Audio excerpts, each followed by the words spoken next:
안녕하세요. 뉴욕시티주의 한주연입니다. 오늘은 지난 유튜브 비디오 주제인 맨하탄 콘도 대 코압에 대한 모든 것을 이어서 두 번째로 조금 더 깊게 들어가 볼까 해요. 콘도와 코압의 차이는 소유권도 있지만 부가적으로 들어가는 비용과 용어가 다른데요. 그래서 조금 더 디테일하게 콘도와 코압을 구매했을 때 들어가는 비용을 다뤄보면, 콘도의 경우는 모기지 기록 세금이라는 Mortgage Recording Tax를 내는데요. 모기지를 받을 때 뉴욕주와 뉴욕시에서 50만 불 이상의 집을 구매하게 되면 클로징 날 대출금의 1.925%에 해당하는 세금을 내야 해요. 코압의 경우는 UCC 파일링 피라는 비용을 내게 되는데요. 쉽게 이해하려면 콘도에서 지불하는 모기지 기록 텍스와 비슷한 개념이라고 생각하면 될 것 같아요. 하지만 코압 소유자는 집 문서를 소유하지 않기 때문에 아파트가 부동산이 아니라 개인 소유물이라고 규정해서 모기지 텍스는 지불하지 않게 되는 거예요. UCC 기록은 대출업체가 코압 빌딩을 상대로 저당권이 있다는 기록이 되는 거죠. 그래서 기록 비용은 보통 100에서 500불 정도가 되고요. 콘도의 모기지 기록 텍스 비용에 비해서는 상대적으로 적은 비용이기 때문에 클로징 비용에서 차이가 있게 돼요.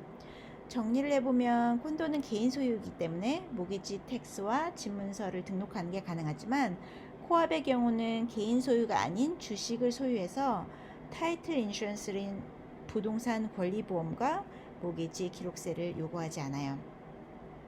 그리고 콘도의 경우는 커먼 찰지라고 한국 아파트 관리비와 비슷한 지출이 있는데요. 매달 들어가는 비용에는 아파트 청소, 관리비, 빌딩 스태프 월급, 그리고 하수 처리, 쓰레기 처리 등이 포함이 돼요. 그리고 부동산세는 별도로 지불하게 되고요. 부동산세는 1년에 4월과 11월 두 번씩 나눠서 지불하거나 1년에 한 번 지불할 수도 있고, 대출을 받을 경우는 대출업체에서 매달 지불하는 방식으로 진행이 돼요. 집을 소유하는 사람이 부동산세와 전기세, 그리고 가스비 등은 매달 따로 지불하게 되는 거예요. 코압의 경우는 메인티넌스를 지불하게 되는데요. 코압 아파트는 부동산이 아니기 때문에 개인에게 부동산세를 거둘 수가 없어서 코압 빌딩에 매겨지는 전체 부동산세를 소유한 집의 크기 지분 만큼 매달 관리비와 합쳐서 코압 빌딩에 매달 지불하게 돼요. 그리고 콘도와는 달리 전기와 가스비, 관리비에 포함되는 곳이 많아요. 집을 소유할 때 세금 공제도 아주 중요한 부분이죠. 콘도와 코압의 세금 공제 차이를 살펴보면, 콘도의 경우는 부동산세만 세금 공제가 가능해요. 관리비는 세금 공제 불가능이고요. 대출 이자는 1년에 10,000불까지 세금 공제가 가능해요. 코압도 역시 대출 이자 1년에 10,000불까지 세금 공제 가능하고요. 부동산세는 메인티넌스에 포함되기 때문에 집의 소유 주식만큼에 대한 세금 공제 가능해요. 렌트의 경우는 콘도는 클로징하는 날부터 렌트가 가능하지만, 코압의 경우는 렌트가 전혀 가능하지 않거나 여러 가지 전제 조건이 코압 빌딩마다 다르기 때문에 특히 투자 목적이라면 집 구매 전에 미리 알아보는 게 현명한 방법이에요. 콘도와 코압의 차이점을 정리를 해보면, 집을 소유하는 방식이 다르고 부동산세와 관리비를 지불하는 형식과 세금 공제 혜택이 적용되는 방식이 다르고요.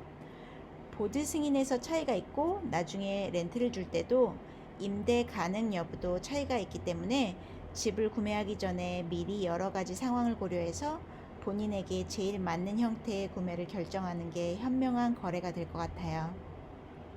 블로그 내용을 요약해서 설명을 해드리는 거라 조금 더 자세한 내용을 확인하고 싶으신 분은 아래 링크에 제 네이버 블로그를 읽어보시면 도움이 될 거예요.